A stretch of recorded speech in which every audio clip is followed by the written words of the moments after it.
Viewers, എല്ലാവർക്കും ദിജോസ് വേൾഡിൻ്റെ പുതിയൊരു വീഡിയോയിലേക്ക് സ്വാഗതം.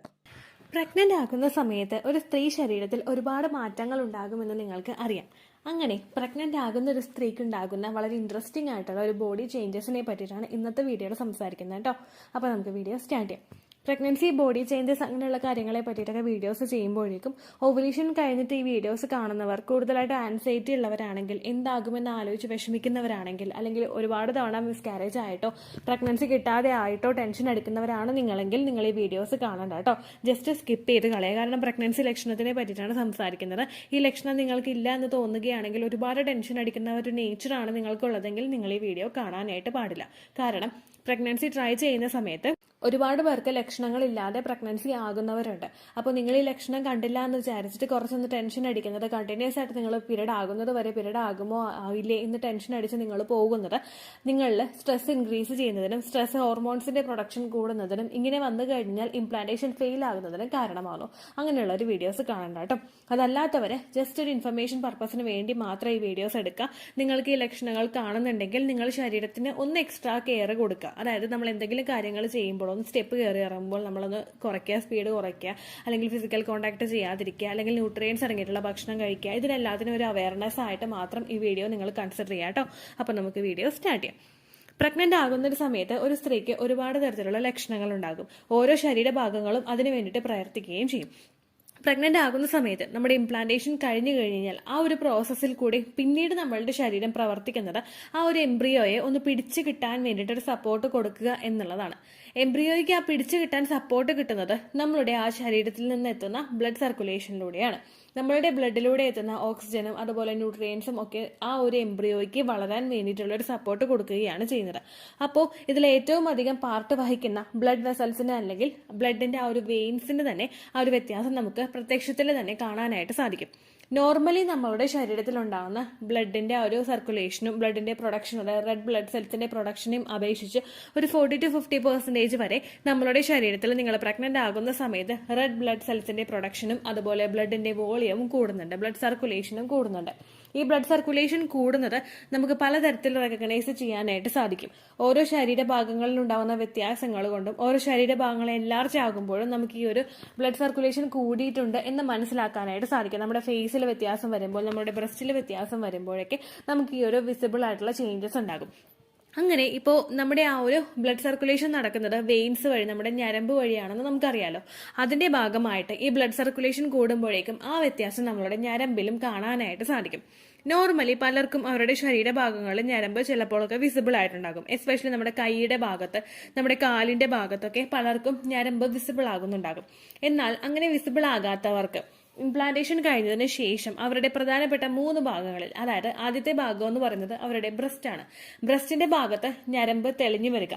ബ്ലഡ് സർക്കുലേഷൻ ബ്രസ്റ്റിന്റെ ഭാഗത്തോട്ട് നമ്മുടെ ഇംപ്ലാന്റേഷൻ നടക്കുന്ന ആ ഒരു സമയം മുതൽ തന്നെ കൂടുന്നതായിരിക്കും. കാരണം ആ കുഞ്ഞിനെ ഫീഡ് ചെയ്യാൻ വേണ്ടിയിട്ട് ബ്രസ്റ്റ് പ്രിപ്പയർ ആവുകയാണ്. ആ ഇംപ്ലാന്റേഷൻ സമയം മുതൽ തന്നെ പ്രിപ്പയർ ആവുകയാണ്. ഇതിന്റെ ഭാഗമായിട്ട് ബ്രസ്റ്റിൽ നമുക്ക് ഞരമ്പ് തെളിഞ്ഞു കാണാനായിട്ട് തുടങ്ങും.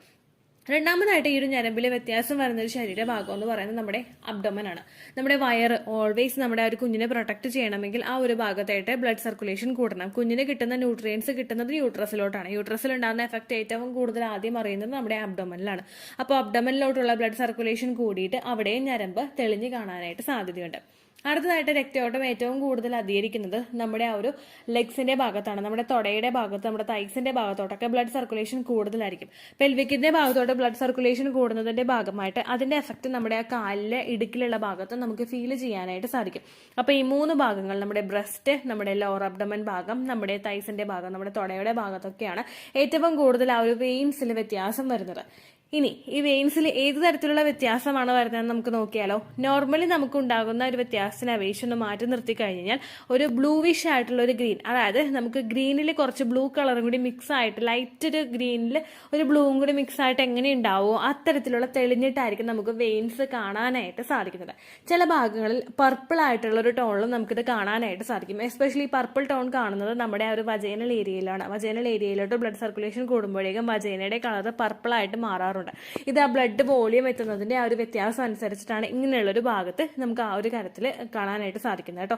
ബാക്കി 3 ഭാഗങ്ങളിൽ നമുക്ക് ബ്ലൂവും കൂടി മിക്സ് ആയിട്ടുള്ള ഒരു ഗ്രീൻ ഷെയ്ഡിലായിരിക്കും നമുക്ക് ഈ ഒരു വെയിൻസ് വിസിബിൾ ആവുന്നത്.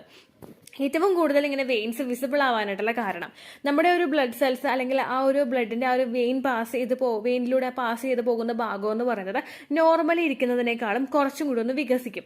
ഇതിങ്ങനെ വികസിച്ചാൽ മാത്രമേ ആ ഒരു ഫോഴ്സിൽ ബ്ലഡ് അങ്ങോട്ട് പോവുകയുള്ളൂ. അങ്ങനെ വികാസം വരുന്നതിന്റെ ഭാഗമായിട്ട് ഇതിന് ചുറ്റുമുള്ള ഭാഗത്ത് ചെറിയൊരു വീക്കം അല്ലെങ്കിൽ ഒരു പ്രഷർ വരുന്നതിന്റെ ഭാഗമായിട്ട് ഇത് വികസിക്കുമ്പോഴേക്കും ആ വികസനം നമുക്ക് ശരിക്കും ആ ഒരു കളറിൽ കൃത്യമായിട്ട് വേർതിരിച്ച് അറിയാനായിട്ട് സാധിക്കും. ഓരോരുത്തരുടെ സ്കിൻ ടോൺ അനുസരിച്ച് ഇത് നമുക്ക് എങ്ങനെ എളുപ്പത്തിൽ ഇങ്ങനെ വിസിബിൾ ആകുന്നതിന്റെ അളവും വ്യത്യാസമായിരിക്കും. വളരെ സെൻസിറ്റീവ് ആയിട്ടുള്ള എന്നാൽ സ്കിൻ ടോൺ കൂടുതലധികം ഇമ്പ്രൂവ് ആയിട്ടുള്ള ഒരു സ്കിൻ ടോൺ ഉള്ളവർക്കൊക്കെ എളുപ്പത്തിൽ ഈ ഒരു വെയിനിൽ വരുന്ന ചേഞ്ചസ് കാണാനായിട്ട് സാധിക്കും കേട്ടോ. അങ്ങനെ കാണുന്നതിന് മുൻപായിട്ട് നിങ്ങളിപ്പോൾ ഒരു ഓവുലേഷൻ നടക്കുന്ന സമയം മുതൽ തന്നെ നിങ്ങളുടെ ബോഡിയെ നിങ്ങളൊന്ന് ശ്രദ്ധിച്ചു കഴിഞ്ഞാൽ ആ വെയിൻസ് തെളിഞ്ഞു വരുന്നത് നിങ്ങൾക്ക് വ്യക്തമായിട്ട് കാണാൻ സാധിക്കും. ഞാൻ ഇമേജസ് കിട്ടുന്നതനുസരിച്ച് ഇവിടെ കൊടുക്കാം കേട്ടോ. ലെഗിൽ വരുന്നതും അതുപോലെ നമ്മുടെ അബ്ഡോമനിൽ വരുന്നതും നമ്മുടെ ബ്രസ്റ്റിൽ വരുന്നതും ആ ഒരു വെയിൻ ചേഞ്ചിന്റെ ഇമേജ് കിട്ടുകയാണെങ്കിൽ ഞാൻ കൊടുത്തേക്കാം കേട്ടോ.